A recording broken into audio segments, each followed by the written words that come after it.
Hello dear students, I hope कि आप सब अच्छे होंगे, मस्त होंगे। इसी उम्मीद के साथ आज हम एक बहुत ही इम्पोर्टेंट टॉपिक के साथ आप लोगों के बीच उपस्थित हुए हैं। वह इम्पोर्टेंट महत्वपूर्ण टॉपिक है एनीमिया यानी रक्ताल्पता यानी खून की कमी। तो आज हम जानेंगे एनीमिया के बारे में आपको क्या क्या जानकारी होनी चाहिए। हर एक व्यक्ति को, हर एक बच्चे को, समाज में के जितने भी लोग हैं सबको एनीमिया के बारे में क्या क्या जानकारी होनी चाहिए, उसके बारे में आज हम थोड़ा सा चर्चा करेंगे। क्योंकि एनीमिया भी एक प्रकार का कुपोषण है और ये हमारे देश में बहुत ही आम है। यानी हर समुदाय में, हर परिवार के लोग कुछ न कुछ जरूर एनीमिया से ग्रसित होते हैं। छोटे बच्चे से लेके, गर्भवती माताओं से लेके, दूध पिलाने वाली माताओं से लेकर के बुजुर्गों में, एडल्ट में, मैक्सिमम सभी में लगभग एनीमिया के शिकायत पाया जाता है। यहाँ तक कि कुछ स्थिति में एनीमिया की वजह से मौत भी हो जाती है। तो आइए आज हम चर्चा करते हैं कि आप लोगों को क्या क्या जानकारी होना चाहिए एनीमिया के बारे में, ठीक है ना, ताकि अर्ली डिटेक्ट कर सके, समय पे उसकी पहचान हो सके और उससे बच सके। क्योंकि prevention is better than cure होता है। बचाव उपचार से भली होती है ना। देखिए, छोटे बच्चों में अक्सर पाए जाने वाला एक अन्य प्रकार का कुपोषण एनीमिया है। आप इसके बारे में परिचित ही होंगे ना। एनीमिया वह स्थिति है जब रक्त में लाल रक्त कोशिकाओं की संख्या बहुत कम हो जाती है, यानी आरबीसी की। और आरबीसी की कोशिका कहलाते ही क्या होता है? हीमोग्लोबिन होता है। और आपको पता है कि हीमोग्लोबिन का क्या काम है?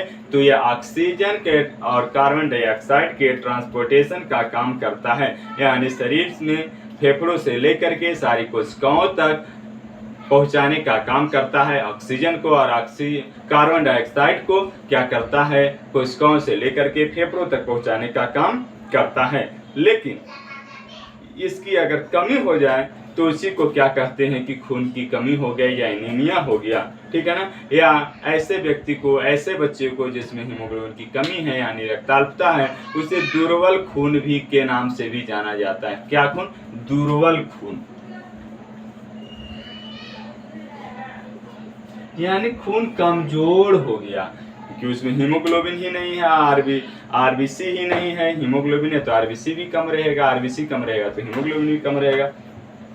आइए जानते हैं कि कैसे पता लगाएं कि हमारे बच्चे में या घर के किसी भी सदस्य में एनीमिया है, ठीक है। तो इसका एक उपाय तो है कि लैब में जा करके जांच कराया जाए हीमोग्लोबिन की, या पूरा सीबीसी कंप्लीट ब्लड काउंट की टेस्ट कराया जाए। और दूसरा उपाय है जो सामान्य लक्षण देख करके आप को लग सकता है कि एनीमिया है क्या, इसकी जांच करानी चाहिए। लैब में कब जाइएगा? जब कुछ संदेह होगा तब। तो संदेह कैसे होगा? आइए उन सभी लक्षणों के बारे में आज हम आप लोगों के बीच चर्चा करते हैं। तो थोड़ा सा ध्यान से सुनिएगा और इसको ध्यान दीजिए। घर में किसी के भी सदस्य के में या बच्चों में इस प्रकार के लक्षण दिखे तो तुरंत जाकर के सीबीसी या हीमोग्लोबिन की जांच करवाइए।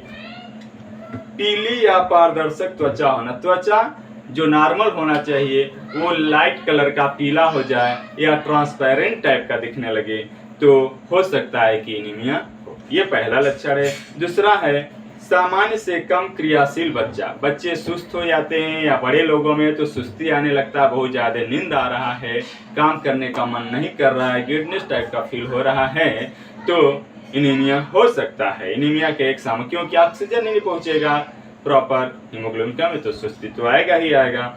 बच्चों को बार बार संक्रामक बीमारी होना है, यानी दस्त होना, टाइफाइड हो जाना, सर्दी होना, खांसी होना, तो ऐसी स्थिति में आप एक बार हीमोग्लोबिन की जांच जरूर कराइए, ठीक है ना। होठ, मसूड़े तथा नीचे के पलकों की भीतरी परत चमकदार गुलाबी होने के स्थान पर हल्की गुलाबी या सफेद हो जाती है। इसको अगर हटा के ऐसे देखा जाए तो ऐसे पिंक कलर का दिखता है, लेकिन एनीमिक है अगर आपका बच्चा या घर का कोई भी सदस्य तो ये कैसा दिखेगा? पीला की जगह, पिंक कलर की जगह येलो कलर या व्हाइट कलर का दिख सकता है। ठीक है। चमकदार और सपाट जीभ, जीभ जो होता है रफ होता है, उस पे क्या होता है, जो टेस्ट बर्ड होते हैं उसके वजह से रुखरा होता है और पिंक कलर का होता है। जबकि अगर एनीमिया हो गया तो एकदम सपाट चिकना दिखेगा और उतना गुलाबी आपका जीभ नहीं दिखेगा। आंखें पीली व चमकहीन लगती है, आंखें पीली या चमकहीन लगने लगती है। आंख के पलक के नीचे का यदि नॉर्मल आंख भी ऐसे पीली और चमक, उसके अंदर जो लाइट होती है वो लाइट कम हो जाती है, ठीक है ना। पीले व कभी कभी चम्मच के आकार के नाखून हो जाते हैं, स्पून लाइक ऐसा हो जाता है। जो नाखून है नेल से स्पून लाइक, ये देखिए नॉर्मल नाखून ऐसा एकदम से होता है, लेकिन जिसमें एनीमिया होगा स्पून दोनों तरफ से उठ जाएगा। चम्मच देखे हैं, चम्मच कैसा होता है उस टाइप का हो जाता है, ठीक है ना। और कैसा होता है, गुलाबी की जगह पीला पीला कलर का हो जाएगा। मुंह व पैरों पर सूजन आ सकता है, चेहरे पर स्वेलिंग आ सकता है, पैरों में स्वेलिंग आ सकता है, सूजन आ सकता है, क्योंकि ऑक्सीजन जब हर कोशिका तक नहीं पहुंचेगी तो स्वेलिंग उस वजह से आ जाती है। तेज हृदय गति तेज होता है। जब ऑक्सीजन ही कम हो गया, हीमोग्लोबिन कम है, तो क्या होता है, ऑक्सीजन का ट्रांसपोर्टेशन नहीं हो तो सांस लेने में दिक्कत, जिससे ब्रीथलेसनेस हो जाता है, यानी सांस इस तरह की शिकायत आने लग सकता है। बच्चा जल्दी ही थक जाएगा, खेलने में मन नहीं लगेगा। तो यह भी एक प्रकार का एनीमिया के लक्षण हो सकता है। तेज हृदय गति होना, मिट्टी, धूल, चाक आदि खाने की इच्छा होना। ऐसे बच्चे या ऐसे लोग जो एनीमिक हैं उनको मिट्टी खाने का मन करता है, धूल खाने का मन करता है, चौक, लिखने वाला चौक भी खाते हैं, क्योंकि ऐसे बच्चों या लोगों में क्या होता है, वर्म इन्फेक्शन भी हो जाता है, कृमि संक्रमण, जो राउंड वर्म, टेप वर्म, कुछ भी हो सकता है, फीता कृमि, जो आप लोग को बताया जा चुका है। 12th के बच्चों को मानव स्वास्थ्य एवं रोग के अंतर्गत हमने बहुत सारे प्रकार के टेप वर्म और राउंड वर्म के बारे में पढ़ा चुका हूँ, उसे देख लीजिएगा।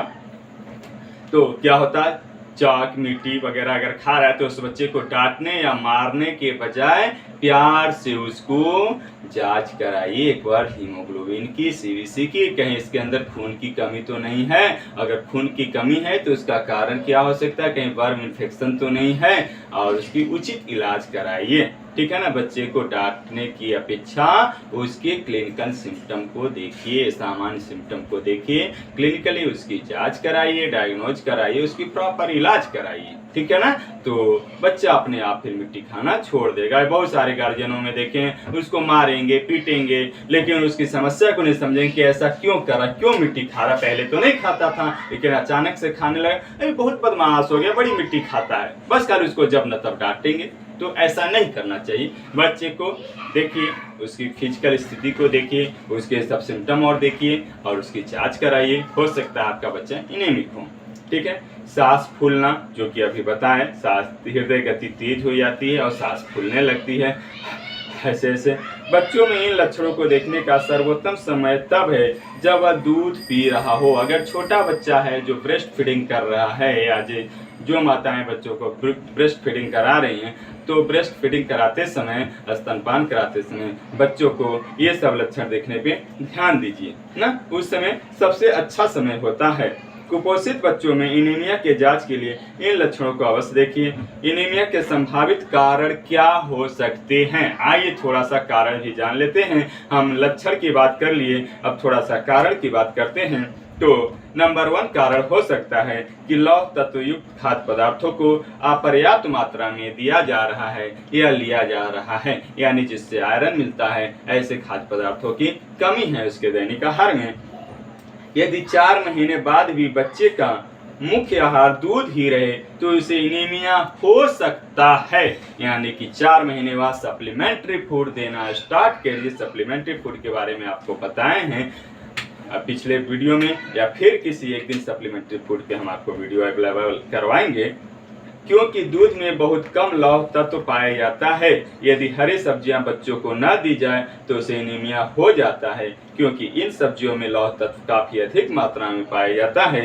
यदि शरीर को पर्याप्त लौह तत्व न मिले तो शरीर में लाल रक्त कणिकाओं का निर्माण नहीं हो पाता है, और जब लौह तत्व लाल रुधिर कणिकाओं का निर्माण नहीं होगा, तो उसी के कोशिका कला पे क्या होता है प्यारे बच्चों, हीमोग्लोबिन बैठा रहता है, तो उसकी भी कमी हो जाएगी।